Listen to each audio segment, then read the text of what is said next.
من الصلصال بالضبط. وهذا الفنان او الصانع الاسفي انه بدع في هذا الجليج. طبعا حنا كنشوفوا ان غادي نشوفوا في واحد الحلقه اللي غادي نخصوها خاصه حول الجليج اللي كاين في القصور في القصبات ديال مدينه تسويف في المنازل وفي البيوتات الكبرى.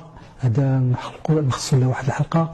هنا حاولت نجيب واحد المجموعه اللي هي ديال الجليج. مثلا كان الجليج اللي ما قبل من يجي العملي كان في القصبات كما قلنا.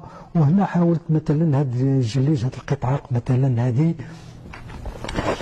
جليج هذا من صنع المعلم الفنان المجمع العملي. هذه الجليجه ولا هذا الجليج هي دليل على ان مدينه تسوي صنعت او ابتكرت في الجليج المحفور المنقوش.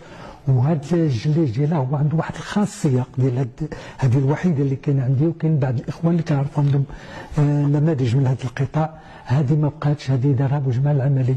وهذا النوع ديال الجليج اللي خاضت منه مدينه فاس. وحنا كنعرفوا بان هذا النوع ديال هذه الصنعه انهم جابوها الموريسكيين معاهم لما جاوا من الاندلس للمغرب. هنا كنشوفوا مثلا هذه 12 كما كنقولوا، كاينه سداسيه، كاينه هنا كاين تقريبا واحد الورده اول ما كيشوف العين كيتخيل لي فيها 12 مثل واحد الورده او نجوم محاطه بها.